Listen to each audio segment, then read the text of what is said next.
Hello, I'm John Banta. The topic of this presentation is using pathways testing to monitor peptide bond and protein levels for healthy buildings.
Before beginning pathways testing, it's always important to answer the question, is there a problem? Pathways testing is not specific to mold, bacteria, rodent urine, dust mite feces, and other types of protein-based allergens. There are multiple ways that have been used historically and currently to confirm the presence of a problem. Knowing if there's a history of water damage can be an important first step in helping to isolate or focus on areas that have potential contamination. Visible mold or water staining can provide a visual indicator of hot spots. Musty odors are an important indicator that mold or bacteria have an area that is actively wet, and so they are growing. But what if there are no clues or clear indications of a problem? Occupant medical issues may result in a diagnosis or a suspicion by a physician that there's a problem. When mold is suspected but not able to be observed, a variety of non-destructive environmental investigation and sampling techniques are available to help confirm the presence of abnormal types and quantities of problem organisms within the living space. Once it's known that the answer to the question is there is a problem, then pathways testing can be used to help answer other questions like where are the hidden issues located? Throughout this presentation, I will be discussing hidden or microscopic conditions. Anytime you see the microscope symbol, it indicates that a subvisible or microscopic condition is being depicted. A big question is, where are the hidden issues or hotspots located?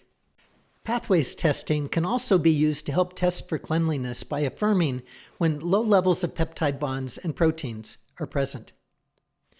The rate of peptide bond and protein accumulation provides answers about the cleaning frequency needed to control outdoor sources of mold and other environmental factors like allergens entering the home.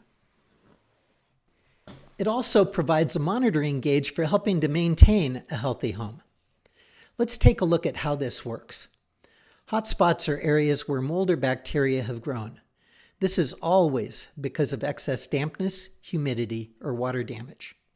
Excess water is always necessary for hotspots to develop. A small leak that's dripping at a rate of 1 drop per second releases over a gallon of moisture per day. It's common for hidden locations to stay wet longer than open exposed areas. This means that growth can frequently be present but not observed. Once the mold growth has reached maturity, it begins to sporulate and release spores. This doesn't happen all at once, and a number of factors are necessary for the migration of spores into the living space. There must be an opening or pathway to allow escape, but there must also be a pressure differential, resulting in airflow or drafts.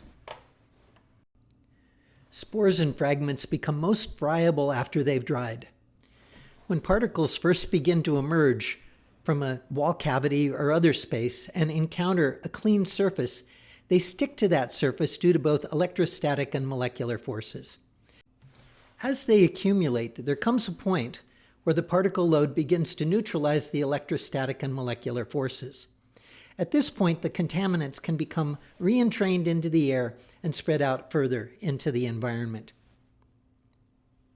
The closer you are to the source of mold growth, the higher the level of proteins and peptide bonds. A room with a hidden source of mold growth will, over time, display a typical pattern of buildup. Initial pathways testing performed around the perimeter of a room or area will often display a characteristic pattern of elevated peptide bonds and proteins. The highest levels settle closest to the source, with lesser levels demonstrated the further that one gets away. Pathways testing can also be used to indicate cleanliness. The pattern displayed by pathways test results when plotted on a diagram of the sample areas will show how effective the cleaning of the surface has been. If an area is tested immediately after cleaning, it indicates how effective the cleanup has been, and if areas of peptide bonds and proteins remain. If an egg was dropped on the floor and not cleaned up well, the residues that remain will provide an indication that the surfaces were not adequately cleaned in that area. Of course, residues from a broken egg are not a problem or an indicator of a building contaminated with mold or other types of related problems, but it can certainly provide an indicator that the surface needs additional cleaning. Cross-contamination occurs when contaminants in one location migrate into another area.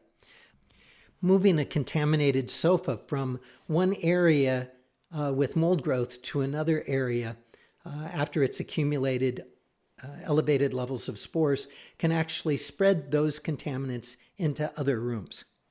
We call this cross-contamination. But contamination can also migrate from a hidden wall cavity source back into a previously cleaned area. The rate at which contaminants accumulate can help determine if contamination after remediation is due to cross-contamination, building memory, or other sources of growth that have not yet been discovered and remediated. This is another area where the interpretation of a skilled environmental consultant can help determine the necessary actions. Monitoring the peptide bond and protein levels over time can help ensure that adjustments can be made based on objective indicators of contaminant buildup. Here's an example of how progressive pathways testing and monitoring is able to guide decisions regarding the need for remediation versus the less invasive uses of mitigation techniques used to clean up contaminants before they can scatter about into other areas of a room or eventually be distributed throughout the house. Initial testing establishes a baseline that can be used to monitor the progress throughout the tested areas.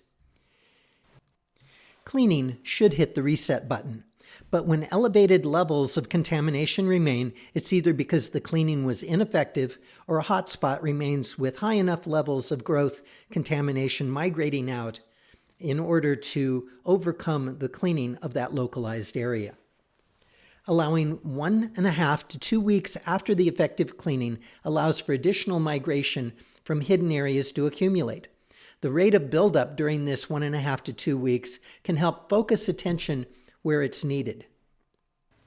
Our color-coded reports are designed to demonstrate where areas have a normal slow accumulation of peptide bonds and proteins versus those areas where the buildup is more rapid or even exponential. Our Pathways Sampling Guide provides a more in-depth description of how Pathways samples are collected and analyzed. It's available for you upon request. Conventional mold investigation methods provide information about the types and quantities of problem organisms and conditions. Contiguous pathways testing throughout a suspect area is able to provide the information that helps guide where the problem is located, and can also provide information about where remediation may be necessary or the use of effective cleaning would be sufficient. In this case, the mold-specific quantitative PCR results clearly indicated a problem was present. Then pathways testing helped to pinpoint the areas of dense extensive growth. Other areas with lesser amounts of contamination from settled spores and fragments could represent a spread of contaminants that need cleaning, but are unlikely to represent growth that warrants destructive investigation and remediation. Finally, this shows that the master bedroom and master bedroom closet were not significantly impacted at the time of testing. In order for pathways to provide this ability to compare and understand the accumulation of peptide bonds and proteins, each sample needs to be collected from surfaces the same way. I recommend that each sample test encompass 4 linear feet. 2 feet are swabbed, then the swab is flipped over, and an additional 2 feet is swabbed. Let's take a closer look at the collection process. The area is measured and diagrammed.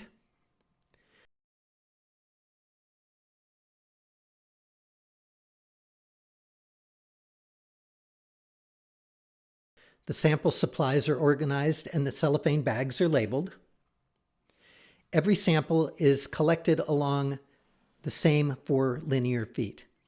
The swab is made of microfibers that do a really good job of collecting microfine particles like mold, but tend to exclude larger debris like grains of sand, hair, and other debris. If hair or other large debris does stick to the swab, it can usually be easily removed with a gentle flick, or the unwanted particles will be removed by our laboratory before we begin the analysis process.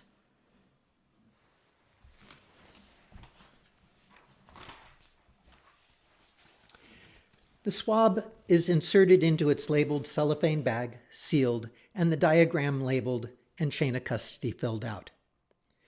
Pathways Sampling Guide contains additional information about how to accomplish the necessary tasks.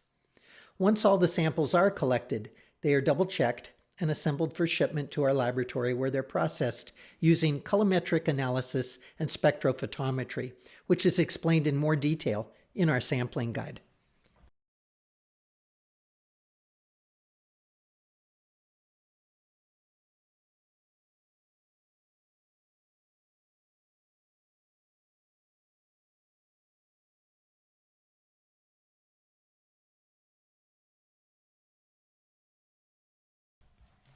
So far, we've primarily discussed using pathways testing for room perimeter sampling, but additional sampling methods for suspect damage to HVAC systems, ducts and registers, and other sources are described. Electrical outlets can provide a significant pathway for contaminants to migrate from wall cavities.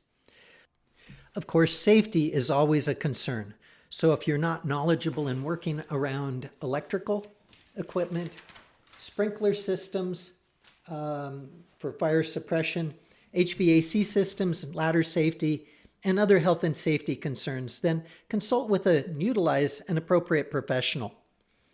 Pathways sampling is not designed for soft materials such as carpet, upholstery, or other soft porous materials.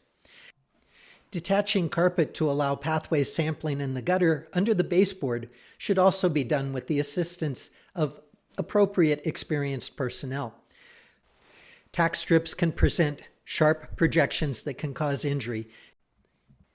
Another reason for using an experienced professional is that pulling back carpet around the perimeter of rooms will often reveal damage or indications that don't need to be tested for you to know that there's a problem.